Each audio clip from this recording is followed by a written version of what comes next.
de hablar sobre la película Argentina 1985. El pasado lunes, junto con Estefanía Trile, docente del Joaquín B. González, estuvimos charlando con Teresa Laborde. Ella es una de las hijas de Adriana Calvo, sobreviviente de la última dictadura militar. La historia de Teresa es muy particular, aparece reflejada en la pantalla grande, ¿no? en este testimonio que decidieron mostrar en la película. Ella justamente nació en una patrulla, mientras su mamá, en este caso, era trasladada al centro conocido en ese momento como el Pozo de Banfield. Y bueno, básicamente al armar esa entrevista, ¿no? Este diálogo, van a ver que básicamente fue un diálogo, estábamos súper cómodas, las chicas de hecho estaban tomando mate y demás mientras teníamos esta conversación. Pero bueno, cuando pensamos la entrevista con Estefanía, no queríamos caer en esto de hacer nuevamente hincapié en esta historia, que si bien es sumamente importante, por supuesto, no queríamos detenernos únicamente en los hechos, ¿no? Que tienen que ver con el nacimiento, con la llegada a este mundo de Teresa, sino por el contrario también nos interesaba poder conocerla a ella, que actualmente, les cuento, es docente de Historia del Arte, de hecho da clases en la Universidad de Lanús. Entonces, bueno, nos resultaba interesante también poder conocer su mirada, ¿no? Sobre el juicio de las juntas, sobre la justicia, ¿no? Para todas aquellas víctimas, y también su mirada en particular de ella, ¿no? Como sobreviviente, porque ella es una sobreviviente más de lo que fue la última dictadura militar, con la particularidad que es de los pocos bebés nacidos en plena dictadura que pudieron salir junto a sus padres, ¿no? Les invito a ver esta nota, que la verdad es que fue sumamente gratificante poder realizarla, así que bueno, a continuación se las comparto.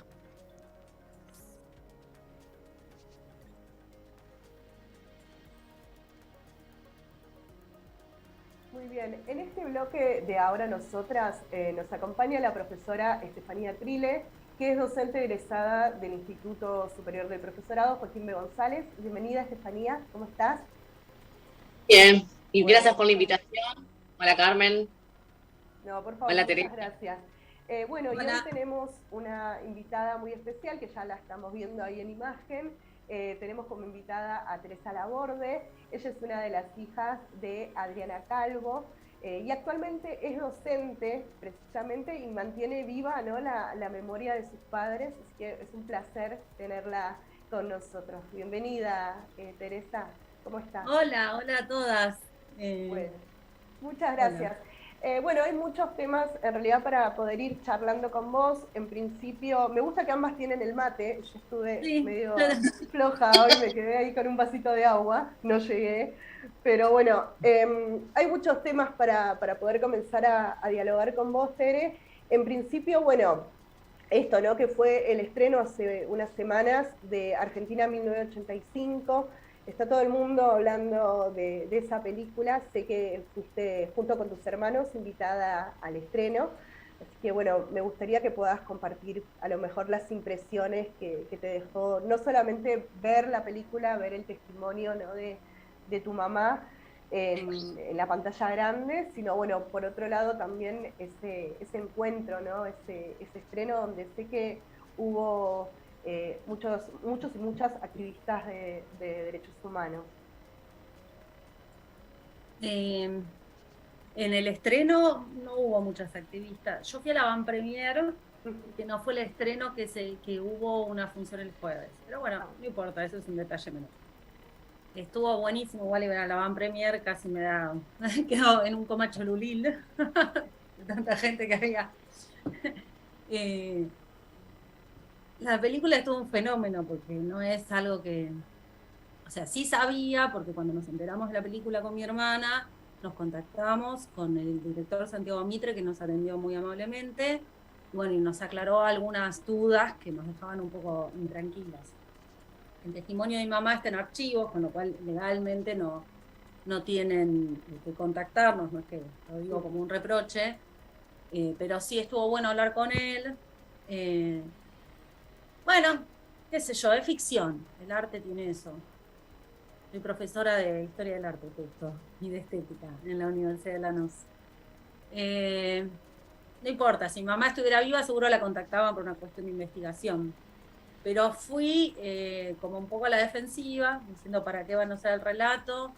A partir de la conversación con el director había algunas pautas o sea, algunas preguntas que le hicimos que sus respuestas nos tranquilizaron, como por ejemplo que no iba a estar mi mamá fuera de la instancia del juicio, sino que iba a ser solo el juicio, que no iban a agregar ni una palabra al testimonio, que sí, por una cuestión de tiempo cinematográfico, por supuesto, no pueden usar las 2 horas que dura el testimonio, así que iban a hacer un recorte, había que ver qué recorte iban a hacer, y quién iba a interpretarla. Y cuando me dijo Laura Paredes me tranquilizó porque es una actriz que a mí me encanta. Yo hice la carrera de teatro en Le Mans y la conocía del teatro, y me pareció una grosa. Y entonces fue como, ay, qué alivio, porque a ver quién hacía. Mi mamá era una actriz que no me gustaba nada, yo iba a estar muy intranquila. Pero nada, y lo hace maravillosamente. Así que fui y me sorprendió para bien, porque me parece que instala un tema desde los anteojos, sí, de la fiscalía, que está buenísimo para plantear también algo de la correlación de fuerzas, que siempre nos dicen, no se puede hacer esto ni esto, por una correlación de fuerzas, y se amparan en un montón de cosas atrás de eso, y ahí dicen, bueno, un grupo de pibitos, y este fiscal loco, que le decían el loco, algo vamos a hacer. Fue simbólico en Nunca Más, porque lo que también, hay que decirlo todo, ese juicio fue la puerta abierta a la impunidad, porque así termina la película. ¿Cómo te fue, papá? Mal. ¿Cómo mal? Mal es mal. Bla, bla, bla, bla, absueltos. A las fuerzas aéreas, a los que tiraban gente del avión, no, nada, ni los tocaron. Y a partir de ahí, nunca más hubo juicios. Vino la ley de obediencia debida, primero el punto final, esa apelación con la que termina no fue tal, nunca llegó a puerto hasta el 2003 recién. Que se empiezan a derogar las leyes de impunidad, que tarde, la primera audiencia es en el 2006, que es cuando desaparece López, que se condenaba como genocida Checolás. Entonces el mensaje de, si vos lo relacionás con el hoy, es una película que a mí me alivió como diciendo, ay, por fin alguien lo dice. A ver, puede haber algún anteojo más liberal que vea ese juicio como se hizo justicia y ya está, pero no es verdad. No se hizo justicia y ya está. Hubo más de 600 centros clandestinos de detención. Por algo tenemos el gatillo fácil que tenemos. Por algo tenemos la impunidad que tenemos. En todo sentido. Entonces me generó alivio cuando la vi. Me generó alivio y fui 2 veces. Después fui al Lorca, que estaba lleno de gente, y me pareció una experiencia colectiva hermosa. Fue como, wow. O sea, ahí fui y estaba sentada como público común. Bueno, la van premier también, nada más que fuimos con mis hermanos y con mi papá, entonces eso también tuvo otra connotación, de estar todos juntos viendo la peli, la verdad es que estuvo re lindo. Bien. Por estos días también han surgido, viste, algunas críticas, como, bueno, somos buenísimos para criticar a veces. Surgió un poco esto, bueno, dependiendo, ¿no?, quien mire la película, de pronto te dicen, bueno, está muy politizada o no está politizada, ¿no? Me gustaría conocer tal vez un poco ya lo fuiste igualmente diciendo, tu mirada respecto a esto, ¿no? Si la película, si es necesario una película politizada. Y la política es de todo, te diría mi madre. No hay manera de hacer algo no político. Cuando no sé, levantarte todos los días, ir a trabajar, no decir nada, también estás haciendo lo político. No existe la apolítica, existe lo apartidario. Porque a mí lo que me gustó de la película es que reivindica, si bien queda mi mamá, o sea, primero que reivindica toda la lucha, pero si bien queda como una heroína aislada, que no lo fue, y por eso yo estoy saliendo, yo me pregunto cómo hacía ella, porque yo llevo una semana y estoy agotada, y ella era su vida, porque no se fueron del país, no nos fuimos del país, nos costó muchas amenazas y demás. Entiendo que es un guiño del guión, tenían que también poner la realidad de muchos, que era el exilio, que era lo más natural, yo me hubiera ido también. Pero bueno, tampoco viví lo que vivieron ella, lo que vivió ella. No viví esa solidaridad de sus compañeras que le daban el caldo cada 3 días porque era la única que tenía una criatura en brazos, por ejemplo, porque las demás se las habían robado. Y a pesar de que tenían todo ese hambre, se lo donaban porque era la que estaban amamantando. Entonces, ella cuando nos contó antes del juicio de las juntas, dijo, porque mis hermanos que eran más grandes tenían miedo porque también sufrimos varias, imagínate, se los amenazaban a extracera lo que le quedaba a los sobrevivientes que estaban completamente desprotegidos, ¿no? Algunos como Víctor Basterra tenían los servicios dentro de su casa. Víctor Basterra es el testimonio de las fotos que aparecen en el libro. Mirá, tienen los anteojos, para volver a la pregunta de la fiscalía. No tienen los anteojos de los sobrevivientes, porque si no los sobrevivientes lo que hubieran relatado es que se organizaron, que fueron un colectivo. Reivindican la historia de mi mamá como algo muy individual. Si no conoces por ahí bien los pormenores de la historia, que es muy reciente además, crees que es una heroína aislada, y la verdad es que no, y se juntaron, fundaron la Asociación de Ex Detenidos Desaparecidos, con los familiares después se juntaron, se organizaban con las madres, se organizaban con las abuelas. Lo que llevó a ese juicio fue esa lucha, la de esos colectivos, y la que hizo que vayan a declarar igual con tal desprotección, porque estaban desprotegidos completamente, y la película eso lo muestra muy bien. Y así todo tenían el colchón de sus compañeras que habían pasado por lo mismo y el recuerdo de los que quedaron adentro, que se memorizaban nombre, apellido y dirección para que sea el que salga primero vaya y contacte a la familia. Y bueno, los que se tienen que ir son ellos. No, nosotros tenemos que ir a declarar. Vos Bueno, y fueron. eras muy chica, obviamente, en esa época, pero a nivel familiar y demás, ¿qué recuerdos tenés de esa época? Y recuerdo cuando nos sentaron en la cama para contarnos que algunos detalles que no nos habían contado, porque iba a declarar en el juicio de las juntas, y no iba a salir por tele, pero sí por radio y por diario. Ahí me contaron algo bueno, ahí fue como sentirse tocada por la varita mágica, muy afortunada por la suerte, ¿no?, que tuve, a pesar de la desgracia, porque hay un montón de bebés que todavía estamos buscando. Algo que sí, hoy, mira, nos hicieron una entrevista en la radio y me olvidé. Algo que sí le critico a la película es que siendo una herramienta tan poderosa como es el arte, a veces, muy a veces,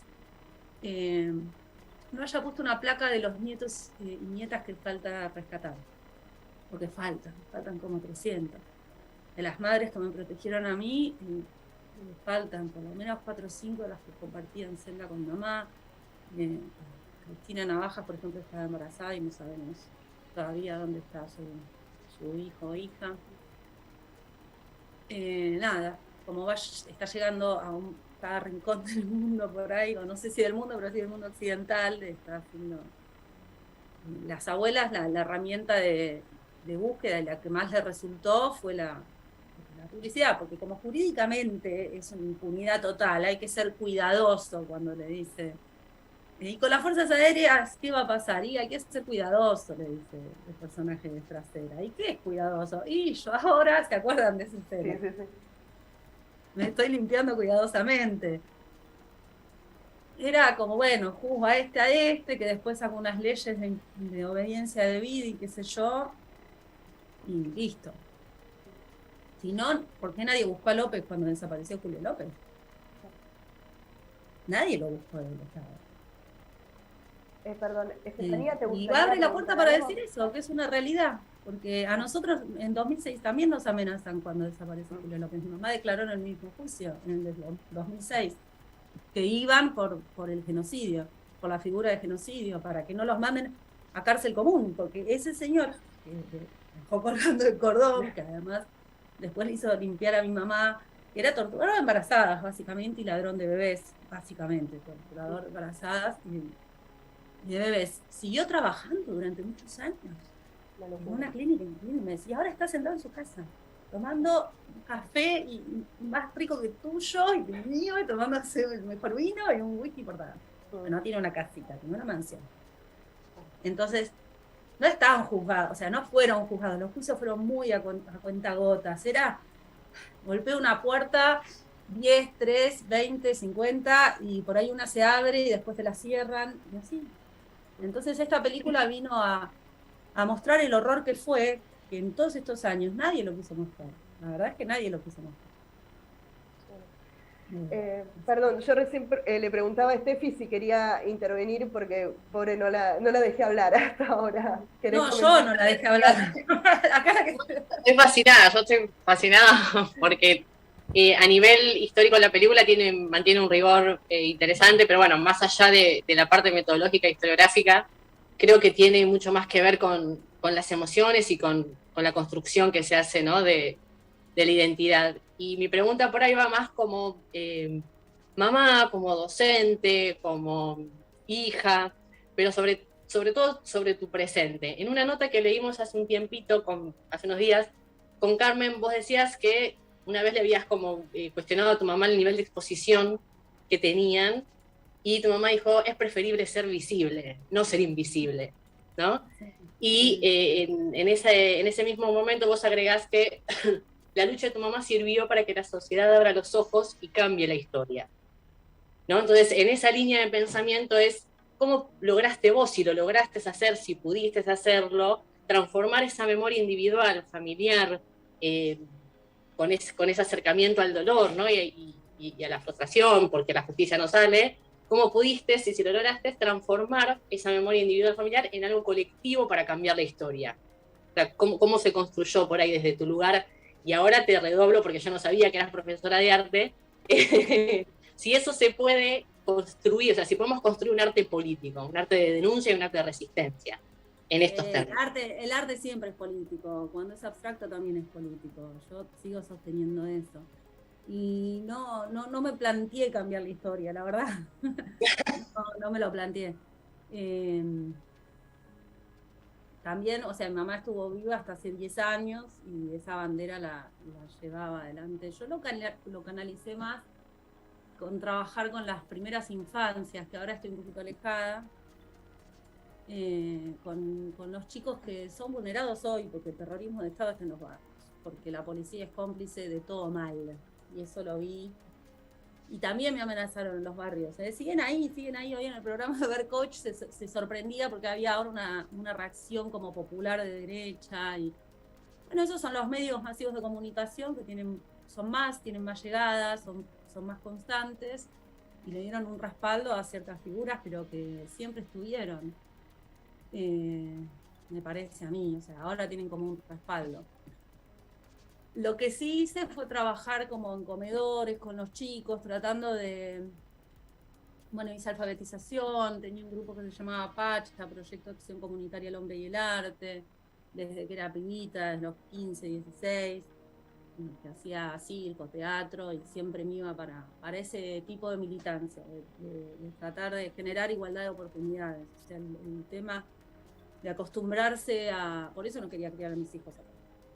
El tema de acostumbrarse a ver un pibe con frío, con hambre en la calle, así, digamos, sí, porque, bueno, es normal, es parte de esta sociedad que tenemos.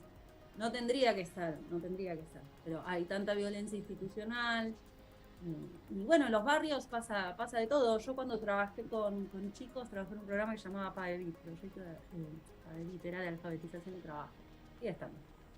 Y trabajaba con adolescentes, y algunos más chiquititos, que no terminaban la primaria y tampoco los querían reingresar porque estaban como un poco grandes para terminar séptimo grado, que tenían 15, 14. Claro. Y entonces iban a alfabetizarse, a terminar la escuela primaria. Y muchos de ellos eran mulas. Y cuando vos le organizabas una contención y hacíamos cooperativas y demás, y trabajo, y no sé, en ese momento eran lámparas, con él, le podía hacer cualquier cosa. Por ahí trataban de, bueno, y no les gustaba. Y las zonas las necesitaba la policía. Y a mí los que me apretaron contra la pared eran 2 de civil, porque los conocemos. Sabemos cómo funcionan esas cosas. Sabía mi nombre, sabían el nombre de mis hijos. Yo dije, no, me trasladé de barrio, después intenté volver a Cuba, y 6 meses que volví, porque fui con mis hijos. Lo canalicé por ahí, hasta que me fui de viaje, me fui como 10 años, porque mi mamá teníamos esa discusión, para mí era como una batalla perdida, era tanta la impunidad, tan grande, Transforma, no esto por les vas a ganar nunca. Eso te iba a preguntar, o sea, ¿cómo transformamos? Porque vos ahora me estás diciendo que vos estuviste desde la militancia, desde lo colectivo, ¿no? O sea, como por ahí de dar un punto. Ella también, por eso. Madre, claro, o sea, lo colectivo como motor de transformación. ¿Cómo se, para la redundancia, no voy a volver a usar la misma palabra, cómo se transforma ese dolor, esa angustia, esa incertidumbre, esa impunidad, o sea, ese enojo de la impunidad que te genera en algo positivo, propositivo, constructivo? ¿Cómo es que se hace eso? ¿Eso lo haces porque te sale, porque está como heredado? Creo que sí, no sé. O te sale, claro. Celebro mucho la vida, mis cumpleaños explotan. No, la pasamos muy bien con los amigos, o sea, qué sé yo. El también sentir esto que le debo la vida a esas mujeres es como disfrutar cada minuto de la vida, como mínimo. Y bueno, y poder contar la historia una y otra vez, todas las veces que haga falta. Hace poco, Lucía Batista hizo una biografía de mi mamá. La estaba pensando antes de la peli, bueno, justo le salió la peli. Y empieza con una cita que dice: cuando el pueblo recuerde, porque le preguntaban si no se cansaba de declarar tanto, y dice: cuando el pueblo recuerde, nosotros por ahí podemos olvidar o descansar. Y esta peli a mí me da como, bueno, el pueblo está recordando, o sea, después de tantos años, por eso me emociona un montón. Por ahí la peli no está tan buena, no soy muy objetiva, pero igual siempre recalco eso, que no era ella sola, la asociación de ex detenidos para mí fue como mi familia, básicamente. Sí, es impresionante lo que vos contabas